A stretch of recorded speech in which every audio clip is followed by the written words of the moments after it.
तो कैले नु दिलवा से प्यार हम तो कैनु बहुते बेकार। चुपे चुपे नु दिनवा उतरल अब तो जाए के पड़ी ससुराल।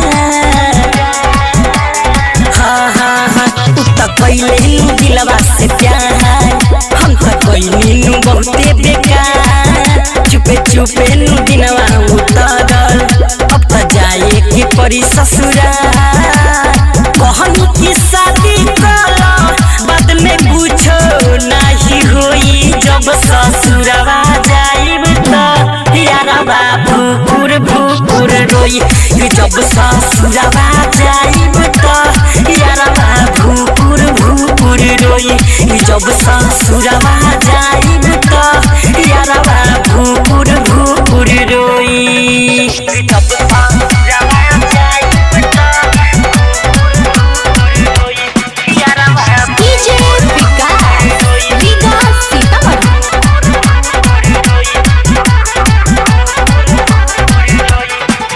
अब कैसे रही हमरो यारवा हो कब मिले नहीं पाई नहीं हरवा हो। सुन ना सखी अब कैसे रही हमरो यारवा हो कब मिले नहीं पाई नहीं हरवा हो। कैसे कद भेजवाई उ तो पढ़े नहीं पाई जब ससुरवा जाइब तो यारवा भूकुर भूकुर रोई।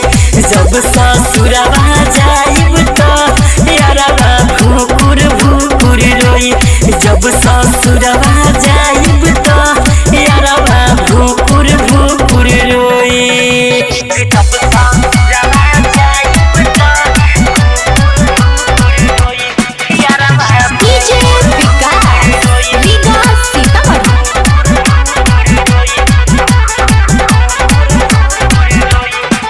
तू ही बोला करी का हम पैया हो कुछ सूझे नहीं सुनो ये सखिया हो।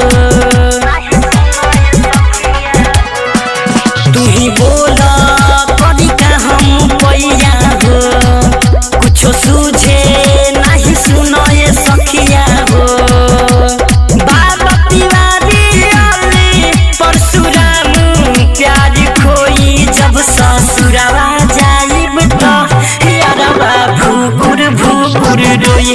जब ससुरवा जाइब तो यारवा भूकुर भूकुर रोई।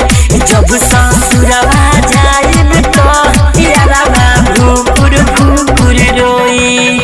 तो कैले नु दिलवा से प्यार हम तो कैनु बहुते बेकार। चुपे चुपे नु दिनवा उतरल अब तो जाए के पड़ी ससुराल।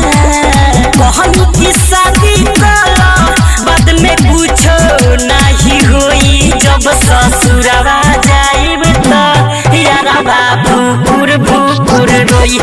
जब ससुरवा जाइब तो यारवा भूकुर भूकुर रोई। जब ससुरवा